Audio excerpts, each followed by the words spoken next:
सस्ता trip hacker adventure में आप सभी का स्वागत है। तो आज जा रहा हूँ गैस मैं पुराना किला घूमने, जो कि आपको बता दूं पुराना किला जो है इंद्रप्रस्थ के ऊपर बनाया है। कहा जाता है कि इंद्रप्रस्थ जो कि बहुत पुराना पांडवों के टाइम का है और उन्होंने बनाया है, लेकिन लोग ये भी कहते हैं कि शेरशाह सूरी ने ये बनाया था। बाद में इसमें जब हुमायूं ने दोबारा आक्रमण किया तो शेरशाह सूरी को हरा दिया था, फिर उसने भी इसमें कुछ करेक्शन किए। तो चलता हूँ मैं पूरी की पूरी डिटेल आपको बताता हूँ, टिकट कैसे लें और कितने बजे खुलता है कितने बजे बंद होता है, पूरी की पूरी डिटेल। हेलो गाइस, तो मैं पहुंच चुका हूं पुराना किला। पुराने किले के बगल में जू भी है। अगर आप पुराना किला घूमने आए तो जू भी जरूर घूमें। इन दोनों की पार्किंग जू के अंदर ही लगती है। पार्किंग का किराया है 36 रुपये। और अगर आपको खाना है यहाँ पे डोसा वोसा आपको सब मिल जाएगा खाने के लिए। चलते हैं टिकट की तरफ। तो टिकट का रेंट है एक बंदे का 20 रुपये। अगर ऑनलाइन आपको टिकट लेनी है तो मैं लिंक नीचे दे दूंगा, आप लिंक पे क्लिक करके ऑनलाइन टिकट ले सकते हैं। और ये आप देख सकते हैं शानदार, ये गेट बहुत बड़ा गेट है और इसके अंदर फ्लैग था जो कि देख के मेरा दिल गार्डन गार्डन हो गया। तो आपको इसके बारे में बताते चलता हूँ, और इसमें जो 2 स्टोरी है वो भी मैं बीच में इंक्लूड कर दूंगा, आप ध्यान से सुनिएगा। तो पुराना किला जो है वो नई दिल्ली में यमुना नदी के किनारे ये किला है। किले में 3 बड़े गेट हैं और बहुत बड़ी दीवारें हैं। हिंदू साहित्य के अनुसार यह किला इंद्रप्रस्थ के स्थल पर है, जो पांडवों की विशाल राजधानी होती थी। जबकि इसका निर्माण अफगानी शासक शेरशाह सूरी ने 1540 से 1545 के बीच कराया गया, जिसने मुगल बादशाह हुमायूं से दिल्ली का सिंहासन छीन लिया था। बगल में आप देखेंगे आर्कियोलॉजिकल है, म्यूजियम है, आप इसमें जा सकते हो। 30 रुपए की टिकट है इसकी भी। तो कुछ है नहीं, पुरानी जो भी मटके वटके उस वक्त मिले थे खोजकर्ता को, वो सारी चीजें यहाँ पे रखी गई है। अब आपको किले के बारे में बताता हूँ। पुराना किला यमुना नदी के तट पर ही बना था, परंतु उत्तर और पश्चिम जो दिशा है उसके ढलान से प्रतीत होता है कि नदी को जोड़ती हुई एक खाई सुरक्षा की दृष्टि से बनी थी। इस किले की 4 दीवारी लगभग 2.5 किलोमीटर लंबी है। इसके 3 मेन दरवाजे हैं, नॉर्थ, वेस्ट और साउथ में। इनमें से वेस्ट दरवाजे का यूज किले में एंट्री के लिए किया जाता है। नॉर्थ की ओर का दरवाजा तलाकी दरवाजा कहलाता है। अब जो इतिहास है वो मैं आपको बताता हूँ कि कहा जाता है दिल्ली को सर्वप्रथम पांडवों ने अपनी राजधानी इंद्रप्रस्थ के रूप में बसाया था, वो भी 1400 साल पहले। और आर्कियोलॉजिकल का कहना है कि पुराने किले के साउथ ईस्ट में सन 1955 में खोज के लिए कुछ जगह खोदे गए थे, जो मिट्टी के सामान के टुकड़े आदि पाए गए। वह महाभारत की कथा से जुड़े अन्य स्थलों से प्राप्त हुए वस्तुओं से मेल खाते थे, जिससे इस पुराने किले के भूभाग को इंद्रप्रस्थ रहने की मान्यता को कुछ बुला था। भले ही महाभारत को एक धर्मग्रंथ के रूप में देखते हैं, लेकिन बौद्ध साहित्य अंगुत्तर निकाय में काशी, कौशल, अंग, मगध, अवंती, गंधार, चेदी आदि में से बहुतों का उल्लेख महाभारत में भी मिलता है, जो इस बात का संकेत है कि ये पांडवों के टाइम का है। आप ये डोर देख सकते हैं, डोर पहले एंट्री थी और ये बगल में सैनिक खड़े रहते थे, और आप उसके आगे जाएंगे तो यहाँ पे भी कुछ कमांडर उनके खड़े रहते थे। हर जगह आपको छोटे छोटे छेद दिख जाएंगे, जिसके अंदर दिए रखे जाते थे उस टाइम, ताकि रोशनी आ सके। फिर उसके बाद आर्कियोलॉजिस्ट का दोबारा कहना है कि जो पहले खुदाई हुई थी 1955 में, उससे पता चला था कि ये पांडवों के टाइम का है।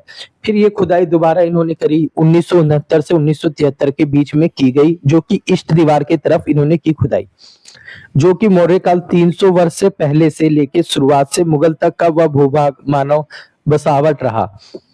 ऐसे प्रमाण मिले गए जिनमें काल विशेष के सिक्के, मन के मिट्टी के बर्तन, पक्की मिट्टी की यक्षियों की छोटी छोटी प्रतिमाएं, मुक्त मुद्राएं आदि प्रमुख है, जो किले के म्यूजियम में रखी गई है। कहते हैं मुगल सम्राट हुमायूं ने यमुना नदी के किनारे उसी टीले पर, जिसके नीचे इंद्रप्रस्थ दबी पड़ी थी, अपने स्वयं की नगरी दीनपनाह स्थापित की गई। शेरशाह सूरी ने जब हुमायूं पर विजय प्राप्त की, तब उसने सभी भवनों को नष्ट कर शेरगढ़ का निर्माण करवाया और अपनी खोई हुई सल्तनत वापस पाली। समझा जाता है कि किले का निर्माण हुमायूं ने ही 1945 में पूर्ण कराया था। आप ये एरिया देख सकते हो, पहले ऊपर ये जाने का रास्ता था, लेकिन अब इन्होंने बंद कर दिया, क्योंकि मैं इससे पहले भी जा चुका हूँ। तो हम ऊपर टहलते थे और नीचे बहुत गहरा है, मीन्स की प्रगति मैदान दिखता था, लेकिन इन्होंने ये एरिया बंद कर दिया है। आप देख सकते हैं, इसलिए मैं आपको दिखा रहा हूँ। तो चलते हैं अब हम नीचे की साइड और आपको स्टोरी वन भी बताता हूँ, जो कि महाभारत के अनुसार कुरुक्षेत्र की राजधानी गंगा के किनारे हस्तिनापुर में स्थित थी। जब पांडवों और उनके चचेरे भाई कौरवों के बीच संबंध बिगड़ गए, तो कौरवों के पिता धृतराष्ट्र ने पांडवों को यमुना के किनारे खांडवप्रस्थ का क्षेत्र दे दिया। वहां उन्होंने समुद्र जैसे गड्ढे द्वारा घिरे हुए एक नगर को बनाया और उसकी प्राचीरें बनवाई। विद्वानों का मत है कि पुराना किला की रूपरेखा इसी प्रकार की गई थी। इससे स्पष्ट होता है कि इंद्रप्रस्थ एक नगर का नाम था जो पुराना किले के स्थान पर बसा था। जिस क्षेत्र में वह स्थित था, उस क्षेत्र का नाम खंडवप्रस्थ था।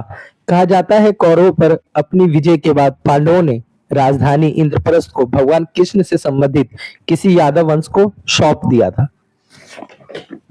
आगे की तरफ हम चलते हैं तो आपको दिख जाएगा, ये एक मस्जिद है। इस मस्जिद को कहते हैं किला एक कोहना मस्जिद। मतलब है कि पुराने किले की मस्जिद, जिसे शेरशाह सूरी ने 1541 में बनाया था। और यहाँ पे नोरा फतेही की एक एल्बम आई थी, उसकी भी शूटिंग इसी जगह पे हुई है।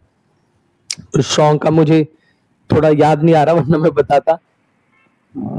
ये मस्जिद है, यहाँ पे आप दीवारों पे ध्यान से देखेंगे तो उर्दू में लिखा हुआ है और यहाँ से नज़ारा बहुत ही प्यारा और यूनिक आपको लगेगा। तो चलता हूँ दूसरी कहानी की तरफ, आपको बताता हूँ। एक और कहानी ये भी है कि जिसके अनुसार पांडवों ने कौरवों से 5 गांव मांगे थे। ये वे गांव थे जिनके नामों के अंत में पत आता था, जो संस्कृत के प्रस्थ का हिंदी साम्य है। यह पत वाले गांव हैं इंद्रपत, बागपत, तेलपत, सोनीपत और पानीपत है। यह परंपरा महाभारत पर आधारित जिन स्थानों के नाम दिए गए, उनमें ओखला नगर के पूर्वी किनारे पर स्थित दिल्ली के दक्षिण में लगभग 11 किलोमीटर दूरी पे तिलपत गांव स्थित है। इन सभी स्थलों से महाभारत के भूरे रंग के, उस टाइम के जो भूरे रंग के बर्तन यहाँ पे मिले थे। और आप ये देख सकते हो, मस्जिद के अंदर की तरफ आपको लेके चलता हूँ मैं। और यहाँ पर आप देखेंगे तो जो उर्दू में उनकी कुछ लिखी हुई है, इतना तो मुझे नॉलेज नहीं है, लेकिन ये मैं आपको दिखाना चाहता हूँ कि पूरी उर्दू में जो इन्होंने ये उस टाइम बनाया था तो कुछ चीजें लिखी थी। और आप अंदर से देखेंगे तो बहुत ही, कहते हैं ना, जो भी इसको बनाता है उस टाइम में, हमेशा कारीगरों की तारीफ करता हूँ, क्योंकि उस टाइम बिना मेजरमेंट कुछ भी नहीं होता था, फिर भी वो पूरी की पूरी एकदम एक्यूरेट और इक्वल, न लंबाई चौड़ाई सब बराबर, और जितने भी खाने बनते थे सब एक्यूरेट बराबर बनते थे। तो आप ये देख सकते हैं। अब चलते हैं इससे आगे की तरफ, मैं आपको दिखाता हूं।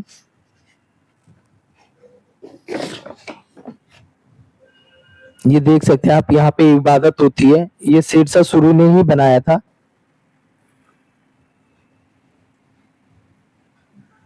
ताकि यहाँ पे इबादत हो सके, और बहुत बढ़िया लगता था देखने में।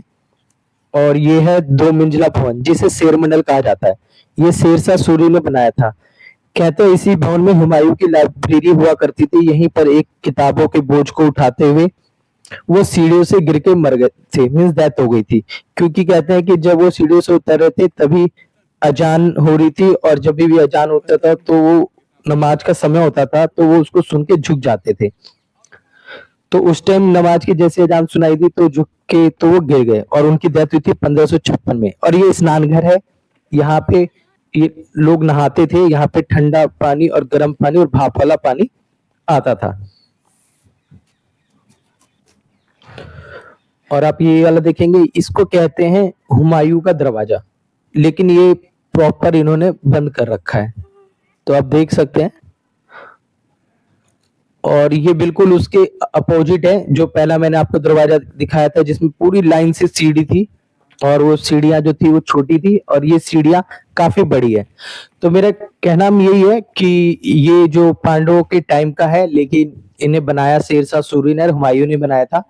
क्योंकि जाहिर सी बात है, ये लोग बाहर से आके यहाँ बसे थे, यहाँ इन्होंने कब्जा किया था, तो जाहिर सी बात है जमीन यहीं की है। तो ये सच है, तो दोनों चीजें सच है कि ये पांडवों के टाइम का है, और लेकिन इसे बनाया शेरशाह सूरी ने था। और आप ये देख सकते हैं, जैसे उसके बाहर की तरफ आएंगे तो ये लेक है। आप इस लेक में घूम सकते हो। लेक का किराया है सिर्फ 20 रुपए पर पर्सन। लेकिन अगर आपको वोटिंग करनी है तो पर पर्सन आपको 125 रुपए चार्ज करना पड़ेगा, जो कि बहुत काफी महंगा है। क्योंकि पहले जब मैं 4-5 साल पहले गया था तो एक पर्सन को 25 रुपए लगते थे वोटिंग करने में। और इनका वोटिंग करने का जो एरिया है वो भी काफी बड़ा नहीं है। वोटिंग एरिया काफी मतलब स्टार्टिंग से लेके एंड तक होना चाहिए था। कम से कम ये जो लेक है आपका 1 किलोमीटर का ये लेक है। तो अगर आप 125 रुपए पर पर्सन चार्ज कर रहे हैं तो आपको पूरा 1 किलोमीटर आपको घुमाना चाहिए। लेकिन ये लोग जो वोटिंग एरिया से सिर्फ 250 मीटर घुमाते हैं और पर पर्सन 125 रुपए चार्ज करते हैं। तो वो एरिया भी मैं आपको दिखा देता हूँ, ये देख सकते हो आप पूरा का पूरा। और गाइस अगर आपको पसंद आती है वीडियो तो चैनल को जरूर सब्सक्राइब करें और कमेंट करें। अगर आपको कुछ और जानना हो किसी और किले के बारे में तो आप जरूर कमेंट करें। अगर मेरे पास टाइम हो तो मैं वहां भी जाके आपको वीडियो बना के बताऊंगा उस जगह के बारे में। तो गाइस चैनल को लाइक और सब्सक्राइब जरूर करें। तो चलते हैं अपनी नेक्स्ट वीडियो की तरफ। और गाइस यहाँ पे जो नियर मेट्रो है वो प्रगति मैदान है। प्रगति मैदान से 2.5 किलोमीटर का डिफरेंस है। बस की फोटो मैंने डाल दी है, जो जो बस आती है तो आप बस और मेट्रो दोनों से आ सकते हैं। बाय।